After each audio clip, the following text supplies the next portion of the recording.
तो दोस्तों आज की जो वीडियो है वो बहुत ही ज़्यादा हेल्पफुल होने वाली है आप सबके लिए, जिन बच्चों को अभी भी प्रॉब्लम होती है has, have, had, did, was और वर में। यदि आप अब भी इनका यूज़ करने में कंफ्यूज हो जाते हैं और आपको समझ में नहीं आता कि कहाँ पर हमें किसका यूज़ करना है, तो आज की वीडियो सच में आपके लिए धमाल मचा देगी। और आज की वीडियो में मैंने इनको बहुत ही बारीकी से जो है कवर किया है। तो चलिए वीडियो को शुरू करते हैं और वीडियो को लास्ट तक देखना, ये आपकी नॉलेज को जरूर इम्प्रूव करेगी। तो चलिए देखते हैं। तो सबसे पहले हम देखने वाले हैं हेड के बारे में। हेड का यूज आखिर हम कैसे करते हैं, देखिए ये तो आपने हर जगह पढ़ा होगा, टेंस में या फिर जिस भी टीचर से आपने यूट्यूब पर पढ़ा है वहां से आपने देखा होगा हेड का यूज चुका था, लिया था, दिया था, ली थी, दी थी। लेकिन सिर्फ इनके बेसिस पर हम अपनी स्पोकन इंग्लिश में हेड को नहीं बोल सकते। इसीलिए यदि हम इनको ही रटेंगे तो हम इंग्लिश में जो है नहीं बोल पाएंगे, क्योंकि हमें इसकी सिचुएशन और इसकी कंडीशन समझ में आनी चाहिए कि आखिर हेड की सिचुएशन क्या है और इसकी कंडीशन क्या है।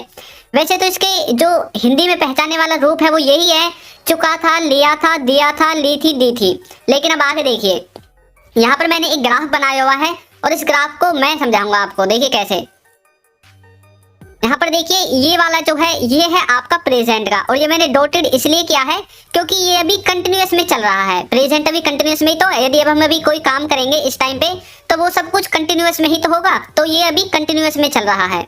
उसके बाद देखिए यहाँ पर लिखा हुआ है सेकेंड और यहाँ पर लिखा हुआ है फर्स्ट। ये दोनों क्या है, यहाँ पर ये सेकंड कार्य है, यहाँ पर ये फर्स्ट कार्य है यानी कि वर्ब। यहाँ पर हेड है और यहाँ पर पास्ट है। अब देखिए किस तरह से आपको इसे समझना है। तो देखिए यहाँ पर मैं खाना खा चुका था। अब इस सेंटेंस को अच्छे से समझिए, मैं कहना क्या चाहता हूँ। मैं खाना खा चुका था, इसका मतलब है कि मैं खाना खा चुका था, उसके बाद कुछ ना कुछ क्रिया हुई है। मैं खाना खा चुका था, हो सकता है उसके बाद जो है खाना खत्म हो गया हो, या फिर खाना खराब हो गया हो, या फिर और कोई भी खाना खाए बिना रह रहा हो।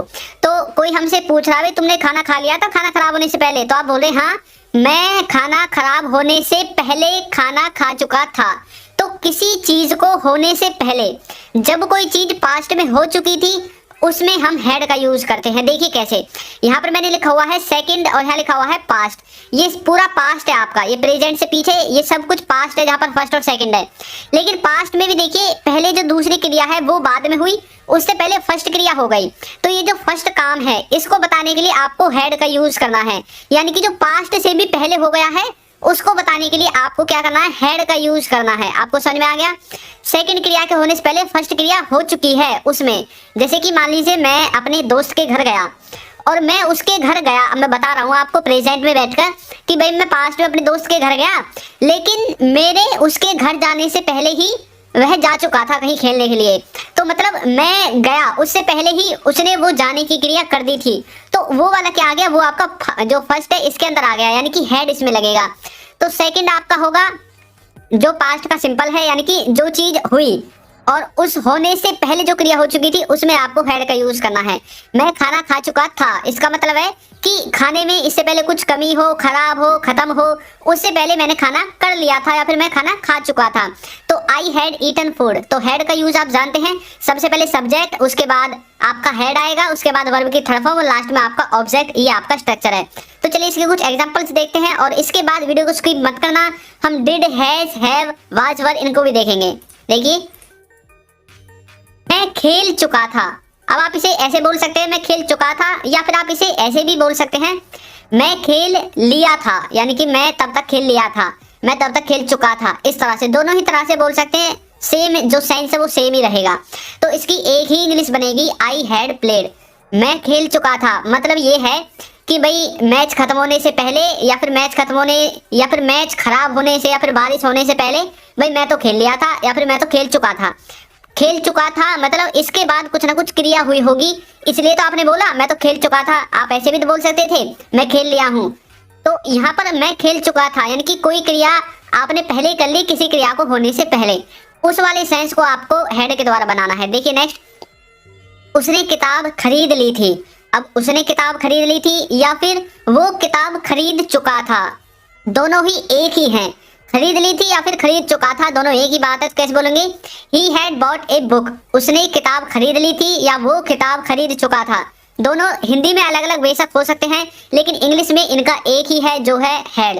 तो नेक्स्ट देखते हैं, आप जा चुके थे या फिर तुम जा लिए थे तब तक, जब तक कोई कार्य हुआ था उससे पहले तो आप जा लिए थे। जैसे मैं बोलने लगूं भाई हमारी लड़ाई हो गई थी, अब आपकी जो दोस्त है वो बोल रहे थे जब आपकी लड़ाई हो गई थी तो हम कहाँ थे वहाँ तब, तो आप बोल रहे हैं भाई तब तक तो आप जा चुके थे, यानी कि लड़ाई होने से पहले आप जा चुके थे, यानी कि किसी काम को होने से पहले आपने कोई काम कर लिया था या फिर कर चुके थे, उसमें आपको हैड का यूज करना है। तो यू हैड गॉन इस तरह से।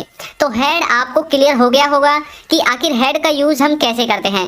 तो नेक्स्ट देखते हैं, नेक्स्ट है हमारा हैज और हैव। हैज और हैव इसको देखिए, इसमें भी आपने पढ़ा है, चुका है, लिया है, दिया है, ली है, दी है। ये हैं इसके हिंदी के जो कुछ शब्द हैं जिनके द्वारा आप इसको समझ सकते हैं प्रेजेंट में, या फिर आप इसे प्रेजेंट परफेक्ट में इनके द्वारा जानते हैं। ये अब तक आपने पढ़ा है, अब इसका रियल सेंस समझिए। तो देखिए इसका रियल सेंस आखिर है क्या। तो यहाँ पर मैंने बता दिया था ये सब पास्ट है, जहाँ फर्स्ट और सेकंड लिखा हुआ है, क्योंकि इससे पीछे सब कुछ पास्ट है। अब यहाँ पर देखिए आप इसको कैसे समझेंगे। यहाँ पर है हैज और हैव, ये जो प्रेजेंट है ये आपका कंटिन्यूअस में चल रहा है, यहाँ से ये है आपका कंटिन्यूअस में।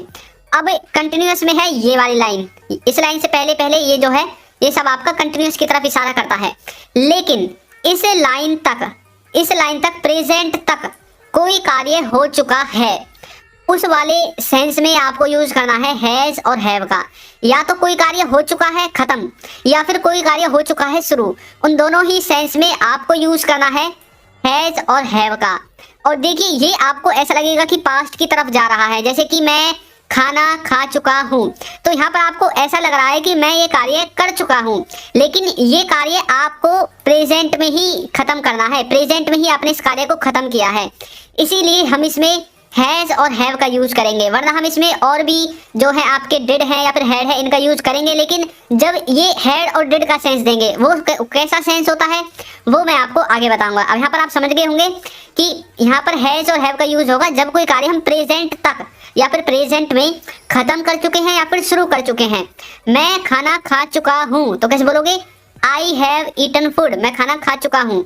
नेक्स्ट देखिए, मैं खेल लिया हूँ या फिर मैं खेल चुका हूँ, दोनों ही एक ही हैं, तो कैसे बोलोगे, आई हैव प्लेड, इस तरह से।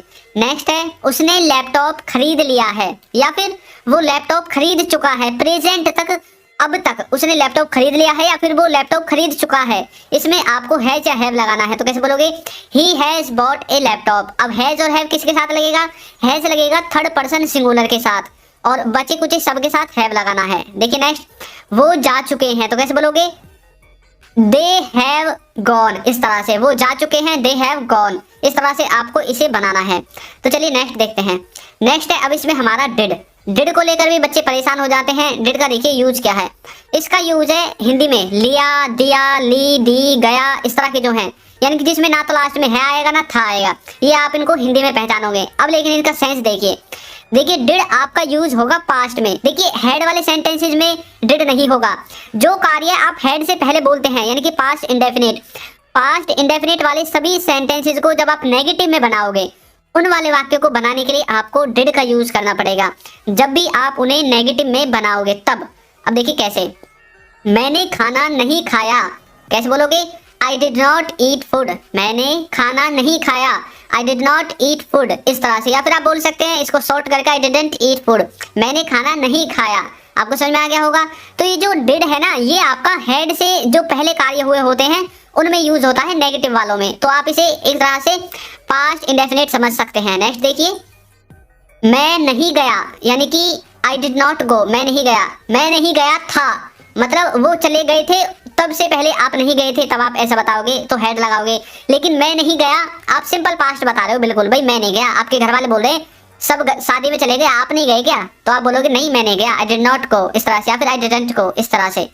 नेक्स्ट देखिए, उसने लैपटॉप नहीं लिया, तो he did not buy a laptop, उसने लैपटॉप नहीं लिया, he did not buy a laptop, इस तरह से। नेक्स्ट है, उन्होंने नहीं पूछा, तो कैसे बोलोगे, दे डिड नॉट आस्क, उन्होंने नहीं पूछा मुझसे, पास्ट में, सिंपल पास्ट में। तो इस तरह से जो पास्ट इंडेफिनिट होता है उसके नेगेटिव वाक्यों को बनाने के लिए आपको डिड का यूज करना है। अब देखते हैं हम वाज और वर को, इसका आखिर कहाँ पर यूज करते हैं। देखिए इसका मतलब होता है रहा था या फिर रहे थे। ये होगा आपका पास्ट के उन सभी कार्यों को बताने के लिए जो आप पास्ट में रेगुलर कर रहे थे या फिर जो आपके हिसाब से पास्ट में कंटिन्यूटी में थे कार्य। देखिए कैसे समझोगे। अब यहाँ पर देखिए मैंने पास्ट में डॉटेड डॉटेड कर दिया है और प्रेजेंट में भी डॉटेड डॉटेड है।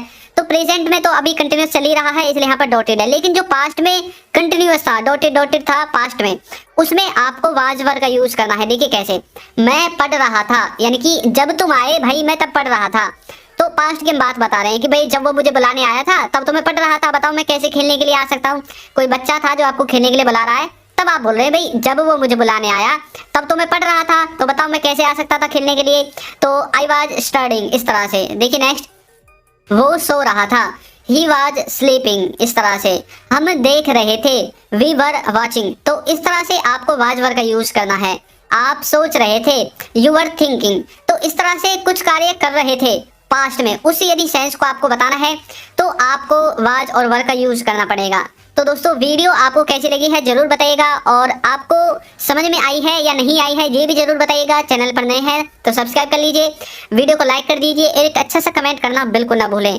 Thank you.